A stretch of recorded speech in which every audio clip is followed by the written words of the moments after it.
ஆமேன் ஆமேன். கர்த்தராகிய இயேசு கிறிஸ்துவின் நாமத்தினாலே மறுபடியும் உங்களுக்கு வாழ்த்துதலை தெரிவித்துக் கொள்கிறேன்.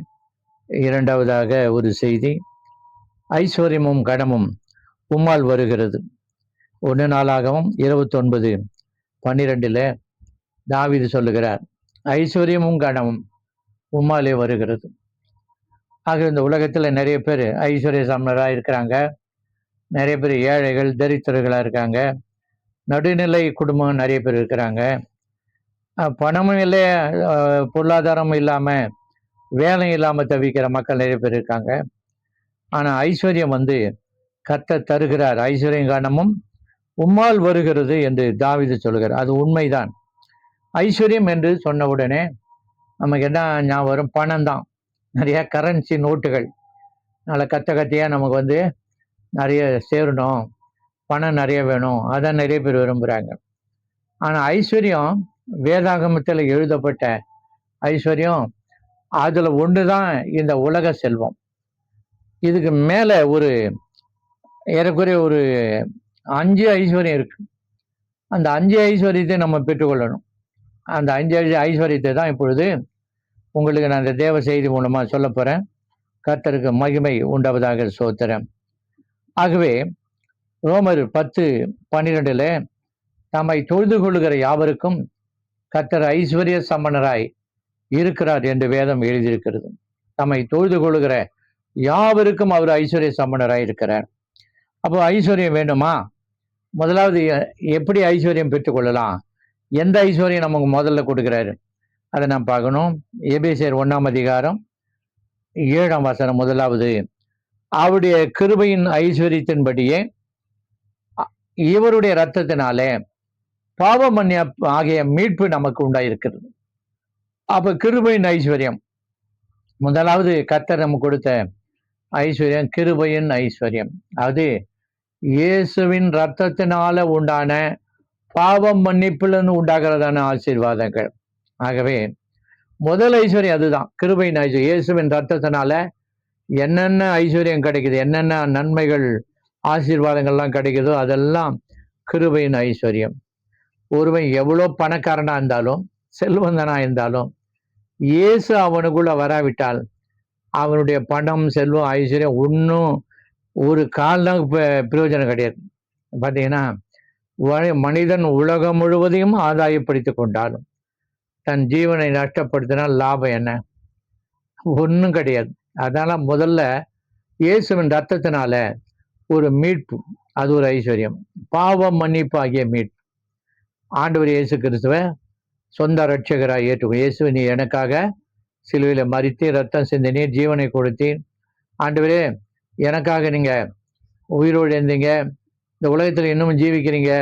நான் ஒரு பாவி, என் பாவத்தை மன்னித்து உங்களுடைய ரத்தத்தினால என் பாவத்தை கழுவி சுத்திகரித்து எனக்கு அந்த கிருபையின் ஐஸ்வர்யத்தை கொடுங்கன்னு சொல்லி ஒருத்தன் கேட்கும் பொழுது ஆண்டவர் அப்படி பெரிய கிருபையின் ஐஸ்வர்யத்தின்படியே நம்முடைய பாவங்களை மன்னித்து பாவ மன்னிப்பு ஆகிய மீட்பை இயேசு கிறிஸ்து மூலமா தரார்.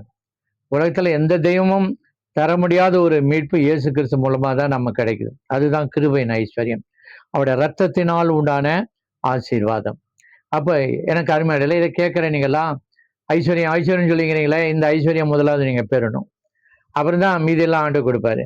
முதலாவது கிருபையின் ஐஸ்வர்யம், இயேசுவின் ரத்தத்தினால் அவருடைய பாவ மன்னிப்பு ஆகிய மீட்பினால் உண்டான ஐஸ்வர்யம். இதை பெற்றுக்கொள்ளும்படி இன்றைக்கு நீங்க எல்லாரும் ரெடியாங்க, தயாராங்க. கர்த்தர் உங்களை நிச்சயமாய் ஆசீர்வதிப்பார். ரெண்டாவதாக ஒரு ஐஸ்வர்யம் இருக்குது. எபேசியர் 1:18-19 இயேசுவனுடைய மகிமையின் ஐஸ்வர்யம். ரெண்டாவது மகிமையின் ஐஸ்வர்யம் ஒன்று இருக்குது பைபிள். எபேசியர் 1:18-19 இயேசு கிறிஸ்து உயிர் தெழுந்ததினாலே, மரித்தோரிலிருந்து உயிரோடு இருந்ததினால பரிசுத்த ஆவியானவர் மூலமாய் கொடுக்கிற எல்லா ஆசீர்வாதங்களும் மகிமையின் ஐஸ்வர்யம். அருமையாளர்களே, மறுபடியும் சொல்றேன், இயேசுவை தேவன் மரித்தோரிலிருந்து எழுப்பினதினால பரிசுத்த ஆவியானவர் மூலமாய் கிடைக்கிற எல்லா ஆசீர்வாதங்களும் மகிமையின் ஐஸ்வர்யங்கள். அப்ப இந்த உலகத்தில் நிறைய பேர் இயேசு ரத்தம் மீட்கப்படுறாங்க, ரட்சிக்கப்படுறாங்க, மனம் திரும்புறாங்க, மீட்பை பெறாங்க. ஆனா பரிசுத்த ஆவியானவரை குறித்த அறிவு நிறைய பேர் கிடையாது. இயேசு கிறிஸ்து பரமேறின உடனே தம்முடைய பரிசுத்த ஆவியை இந்த பூமிக்கு அருளினார். அருமையானவர்களே, தேற்றரவாளன் அவங்களுக்கு அனுப்புவேன், நான் போனா கண்டிப்பா அனுப்புவேன்னு சொன்னார். அதுபோல பெந்தெகோஸ்து நாளிலே தேற்றரவாளனை இந்த பூமிக்கு அனுப்பிட்டார். பரிசுத்த ஆவியானவர் இந்த பூமியிலே வந்துட்டார். அது இயேசு மரித்தோரிலிருந்து உயிரோடு எழுந்ததுனால தான் அது நடந்தது. ஆகவே அவருடைய பரிசுத்த ஆவியானவர் மூலமாய் கிடைக்கிற ஐஸ்வர்யம் எல்லாமே மகிமையின் ஐஸ்வர்யம். மகிமையிலிருந்து வர்றதுனால அது மகிமையின் ஐஸ்வர்யம். பார்த்தீங்களா, அபிஷேகம், வல்லமை, வரங்கள், கிருபைகள், ஞானம், அறிவி, புத்தி, விவேகங்கள், எல்லா விதமான அற்புதங்கள், அடையாளங்கள், அதிசயங்கள், இந்த உலகத்துல தேவனுக்காக செய்யப்படுகிற பெரிய காரியங்கள், ஆண்டவருடைய சத்தியத்தை ஆழமாய் அறிந்து கொள்ளுகிற அனுபவங்கள், ஆண்டவருடைய வார்த்தைகள் வெளிப்படுகிற காரியங்கள் எல்லாம் ஆவியானவர் வந்து அவருடைய மகிமையின் ஐஸ்வர்யத்தினால் பரிசுத்தவான்களை நிரப்பி இந்த உலகத்துக்கு அவருடைய மகிமையின் ஐஸ்வர்யத்தை வெளிப்படுத்துகிறார். பரிசுத்த ஆவியானவர் மூலமாய் வெளிப்படுத்துகிறார். ஒருவேளை நீங்கள் பரிசுத்தாவி பெற்றுக்கொள்ளாமல் இருந்தால், நீங்கள் மனம் திரும்பி ஞானஸ்தானம் பெற்று அபிஷேகம் பெற்று பரிசுத்தாவியை பெற்று காத்திருந்து பரிசுத்தாவி பெற்று அபிஷேகம் ஆவினால நிரம்பி நீங்கள் அந்த மகிமையின் ஐஸ்வர்யத்தை அனுபவிங்க. வரங்களையும் கிருபைகளையும் ஆசீர்வாதங்களையும் நன்மைகளையும் பெற்றுக்கொள்ளுங்க. சோத்த எபேசர் 1 சோத்தை பார்க்கும்போது 1:3-4 பார்க்கும்போது அவர் உன்னதத்தின் ஆசீர்வாதங்களினால் ஏற்கனவே நம்மை கிறிஸ்துவின் மூலமாய் நம்மை ஆசீர்வதித்திருக்கிறார் என்று வேதம் சொல்லுகிறது. ஆகவே பரலோகத்திலிருந்து வருகிற பரிசுத்த ஆவியானவர் மூலமாய் வருகிற எல்லா ஆசீர்வாதங்களையும் அபிஷேகத்தையும் வல்லமையும் வரங்களையும் கிருபைகளையும் நன்மைகளையும் இரட்டிப்பான நன்மைகளையும் ஆழமான சத்தியங்களையும் அற்புதங்களையும் அடையாளங்களையும் அதிசயங்களையும் கிறிஸ்துவை வெளிப்படுத்துகிற எல்லா பிரகாசமுள்ள மனக்கண்களையும் இந்த மகிமையின் ஐஸ்வர்யம் நமக்கு பரிசுத்த ஆவியான மூலமாய் தருகிறார். ஆகவே இந்த மகிமையின் ஐஸ்வர்யத்தை நீங்க கண்டிப்பாய் பெற்றுக்கொள்ள வேண்டும்.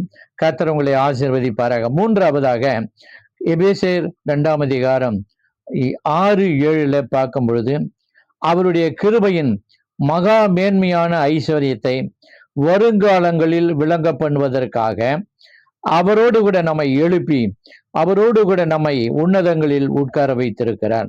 மூணாவது ஐஸ்வர்யம், நம்மை இயேசுவோடு கூட எழுப்பி இயேசுவோடு கூட உன்னதங்களில நம்மளை உட்கார வச்சிட்டார்.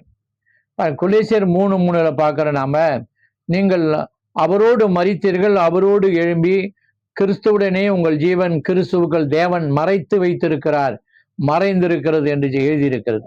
ஆகவே ரட்சிக்கப்பட்டு மனம் திரும்பி ஞானஸ்தானம் பெற்றவர்கள் அத்தனை பேரும் இப்போ பூமியில அவங்க ஜீவன் இல்லை, அவங்க ஜீவன் இயேசுவோடு கூட எழுப்பி அவங்கள உன்னதங்களில உட்கார வச்சிருக்கிறார்.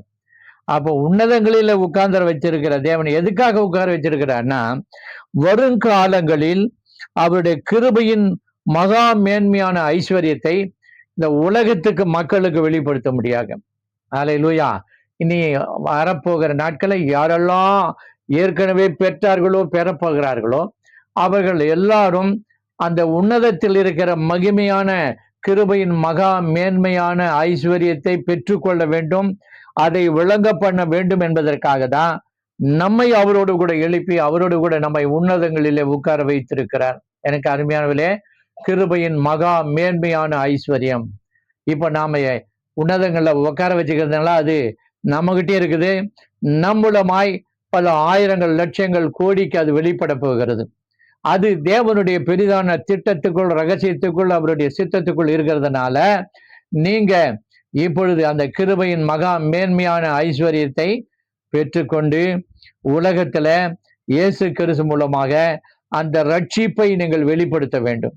அதற்காகவே நம்மையும் ஒவ்வொருவரையும் உன்னதங்களிலே உட்கார வச்சுக்கிறார். கிருபையின் மகா மேன்மையான ஐஸ்வர்யத்தை நமக்கு தேவன் நமக்கு தந்திருக்கிறார். இந்த பூமியில இருந்தாலும் நம்முடைய வாழ்க்கை கிறிஸ்துவுடனே அவரோடு எழுப்பி உன்னதங்களை உட்கார வைத்ததுனால அங்கிருந்து உலகத்தெல்லாம் இருக்கிற தேவ பிள்ளைகளுக்கும் அவர் ஏற்றுக்கொள்கிற பிள்ளைகளுக்கும் இந்த கிறிஸ்துவின் மகா மேன்மையான ஐஸ்வர்யத்தை வெளிப்படுத்த அவர் சித்தமுள்ளவராயிருக்கிறார். நாலாவதாக எபேசியர் 3ஆம் அதிகாரம் 7-8 பார்க்கிறோம். தேவனுடைய பலத்த சத்துவத்தினால் எனக்கு அளிக்கப்பட்ட பெரிய வரமாகிய கிருபை, அந்த சுவிசேஷ ஊழியத்திற்காக கிறிஸ்துவின் அளவற்ற ஐஸ்வர்யத்தை புறஜாதிகளிடத்தில் சுவிசேஷமாய் அறிவிப்பதற்காக இந்த கிருபை எனக்கு அளிக்கப்பட்டிருக்கிறது என்று சொல்லப்பட்டிருக்கிறது. இப்ப 4வது என்னன்னா, கிறிஸ்துவின் அளவற்ற ஐஸ்வர்யம். எதுக்கு? கிறிஸ்துவின் அளவற்ற ஐஸ்வர்யம், உயிர்த்தெழுந்த கிறிஸ்துவின் அளவற்ற ஐஸ்வர்யம் 4வது. ஆண்டவர் பவுலுக்கு எதை கொடுத்தா, எதுக்காக கொடுத்தாருன்னா, அவரு கிருபை, தேவனுடைய வரமாகிய கிருபை அவருடைய பலத்த சத்துவத்தினால் அவனுக்கு அளிக்கப்பட்டது. காரணம், புறஜாதிகளுக்கு சுவிசேஷத்தை அறிவிக்கும்படியாக அந்த கிருபை அளிக்கப்பட்டது. புறஜாதிகளுக்கு சுவிசேஷகனாக பவுலை அனுப்பினார். புறஜாதிகளுக்கு கிறிஸ்துவின் அளவற்ற ஐஸ்வர்யத்தை அவன் மூலமாய் இந்த பூமியிலே அவன் உயிரோடு அந்த நாட்களிலே கர்த்தர் வெளிப்படுத்தினார். சுவிசேஷ பணிக்காகவே கிறிஸ்துவின் கிருபையின் ஐஸ்வர்யம் வெளிப்படுகிறது. கர்த்தர் அளவற்ற ஐஸ்வர்யம் வெளிப்படுகிறது சுவிசேஷ பணிக்காக. ஆக இந்த பூமியில் இருக்கிற எல்லா பரிசுத்தவான்களும், தேவ பிள்ளைகளும், ஊழியர்களும் கண்டிப்பாக சுவிசேஷ பணிக்கு செல்லணும். சுவிசேஷ பணிக்கு நீங்க செல்லும் பொழுது அவருடைய அளவற்ற கிறிஸ்துவின் மகிமையான ஐஸ்வர்யம் உங்களுக்கு கொடுக்கப்படும். அந்த மகிமையின் ஐஸ்வர்யம், கிறிஸ்துவின் அளவற்ற ஐஸ்வர்யம் உங்கள் சுவிசேஷ பணியிலே வெளியிடும். புறஜாதிகளுக்கு நீங்கள் சுவிசேஷ அறிவிக்க முடியும் வாசல்கள், கதவுகள் திறக்கப்படும். கர்த்தர் அளவிட முடியாத அற்புதங்களை, அதிசயங்களை சேர்ந்து அந்த தேவனுடைய பலத்த சத்துவத்தினால் அளிக்கப்பட்ட வரமாகிய கிருபை சுவிசேஷ விஷயத்துல வெளிப்படும், சுவிசேஷ வசனத்துல வெளிப்படும், சுவிசேஷ ஊழியத்திலே வெளிப்படும். ஏனென்றால் வேதம் சொல்லுகிறது, தேவன் தம்முடைய ஜீவனையும் அழியாமையும் சுவிசேஷத்தினாலே வெளியரங்கமாக்கினார் என்று எழுதியிருக்கிறது. ஆகவே சுவிசேஷம் மிக முக்கியமானது. இந்த பூமியிலே கடைசி மனிதன் வரைக்கும் சுவிசேஷத்தை கேட்பதற்காக தேவன் கிறிஸ்துவின் அளவற்ற ஐஸ்வர்யத்தை நமக்கு கொடுத்து சுவிசேஷ ஊழியத்துல நம்மை ஒவ்வொருவரையும் எடுத்து வல்லமையாய் பயன்படுத்துவாராக. 5வது ஒரு ஐஸ்வர்யம், அதான் தாவீது சொல்லுகிறார், ஐஸ்வர்யமும் கனமும் உம்மால் வருகிறது, நீர் எல்லாவற்றையும் ஆளுகிறவர், உமது கரத்தில் சத்தமும் வல்லமையும் உண்டு, எவரையும் மேம்படுத்த பலப்படுத்த உம்மால் ஆகும் என்று சொல்லுகிறார். கடைசியாக நீங்க பார்க்கும்போது கிறிஸ்துவின் ஐஸ்வர்யமெல்லாம் கடைசியில் எங்க போய் முடியுதுன்னா பாத்தீங்கன்னா, உலக செல்வங்கள், ஐஸ்வர்யங்கள் எல்லாம் கொடுக்கிறார். பாருங்க, தாவீது அளவற்ற ஐஸ்வர்யத்தை சேர்த்து வைத்தான்.